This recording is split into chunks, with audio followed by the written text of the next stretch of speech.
नमस्कार दोस्तों। गोरखपुर विश्वविद्यालय की तरफ से BLLB की कट ऑफ लिस्ट आ गई है। मैंने वह कट ऑफ लिस्ट के बारे में एक वीडियो बना दिया था। इस पर एक सूचना था, वो वीडियो लंबी हो रही थी तो मैं वो सूचना नहीं पढ़ पाया। तो मैं पुनः ये सूचना पढ़ रहा हूँ और इसमें जो इम्पोर्टेंट चीज़ है वो हमारे मित्रों को बताना चाहूँगा।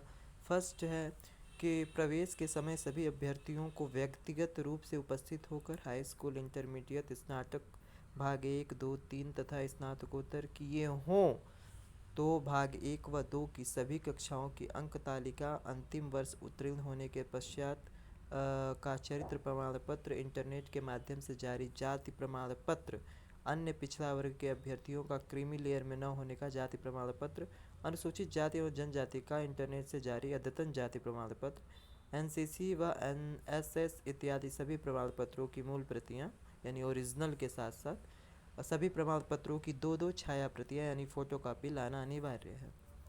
दूसरा कहा गया है कि बार काउंसिल ऑफ इंडिया के पत्र संख्या BCID 1518 अनुपाते 2008 ALE रूल पाठ दिनांक 24/12/2008 के अनुसार विधि में प्रवेश हेतु सामान्य वर्ग एवं अन्य पिछड़ा वर्ग के अभ्यर्थियों को प्रत्येक दशा में योग्यता प्रदायी परीक्षा में क्रमशः न्यूनतम 45% एवं 42% अनुसूचित जाति एवं जनजाति के अभ्यर्थियों के लिए न्यूनतम 40% अंक प्राप्त करना अनिवार्य है।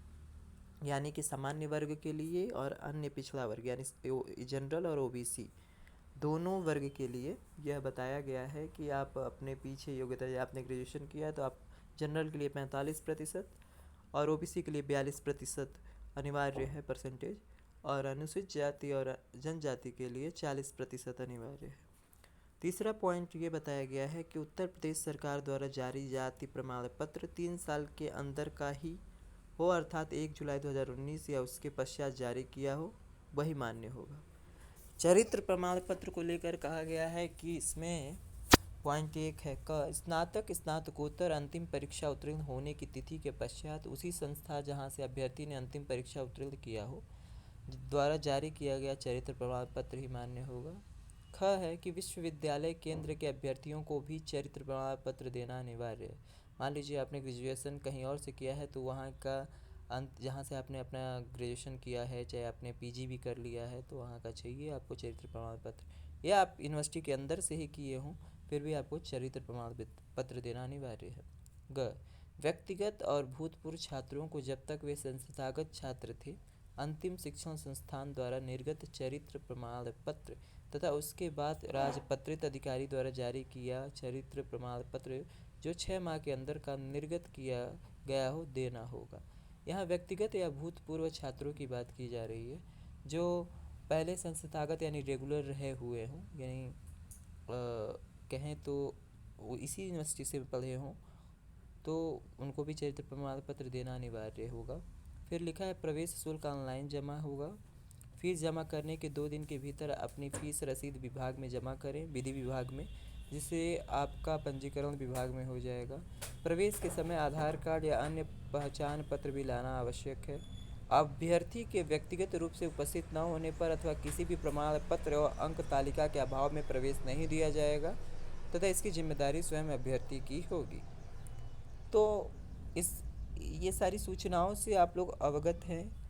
कहीं भी काउंसलिंग करवाने जाएंगे हमारे मित्र तो ये सारी चीज़ों से हम लोग अवगत रहते हैं। फिर भी मेरा ये दायित्व है कि आपको सूचित करना, आपको बताना।